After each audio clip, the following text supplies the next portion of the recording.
I still remember the first time I met my mother-in-law. It was at my husband's parents' home. She didn't smile. She didn't greet me. She just looked me up and down, like I was something unpleasant. Then she turned to Alan and said in Chinese. Why did you bring this home? I understood every word. I had been studying Chinese, but I pretended I didn't.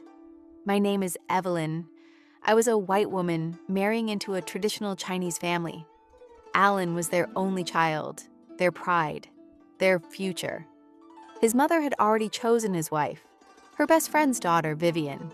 When Alan chose me instead, she felt betrayed.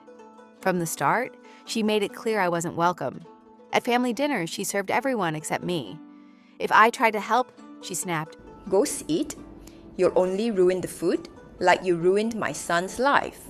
Once, she said straight to my face, Foreign women are temporary.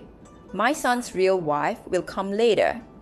Alan told me to ignore her. She'll come around. He said. She never did. At gatherings, she compared me to Vivian. She'd say, Look at her. Respectful, cultured, suitable. then glance at me with a smirk. Once she laughed and said, When they divorce, Alan can finally marry someone appropriate. Everyone laughed. I cried alone in the bathroom. I tried harder. I learned their food, their language, their customs.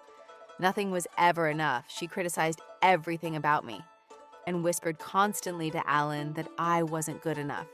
When I became pregnant, I hoped things would change. They didn't. She became obsessed with one thing, the baby's gender. Every conversation. It better be a boy.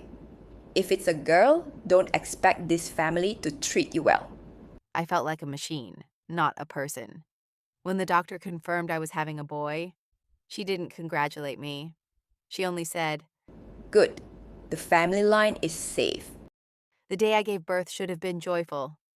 Instead, she rushed in, took my baby from my arms, and said proudly. My son's son, my baby. When I whispered, he's my son, she ignored me. After we went home, she moved in to help. Instead, she took over my child.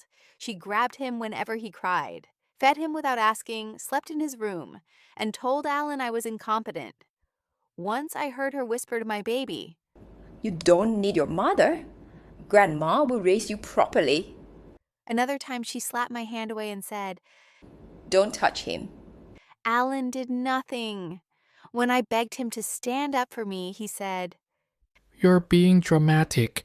She's my mother. Then I discovered the truth. One night I checked Alan's phone. I found messages between him and Vivian, the woman his mother had always wanted him to marry. They were meeting secretly, calling each other soulmates, planning a future. When I confronted Alan, he said, She understands me. You never will. that was the moment I asked for a divorce. That's when his mother turned vicious. She accused me of being mentally unstable, a bad mother, unfit to raise my son. She told relatives, The boy belongs to this family.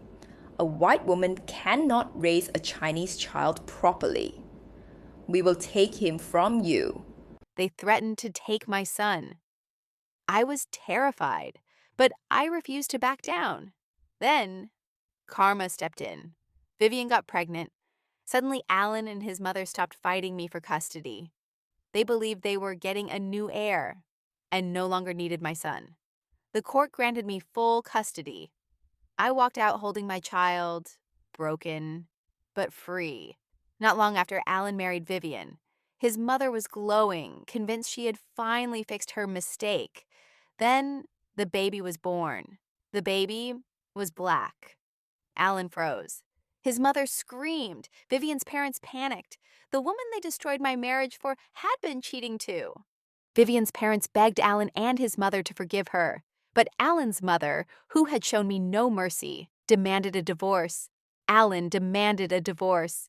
Vivian fought back in court, claiming emotional and physical abuse. The case was brutal. In the end, Alan lost half his wealth, lost his home, lost his reputation. Vivian, the woman he replaced me with, walked away with his money and his house. His mother watched her perfect family collapse. Meanwhile, I was home, rocking my son to sleep, reading him stories, watching him grow. They tried to steal my child. They tried to erase me. They tried to replace me. But in the end, they lost everything, and I gained my life back.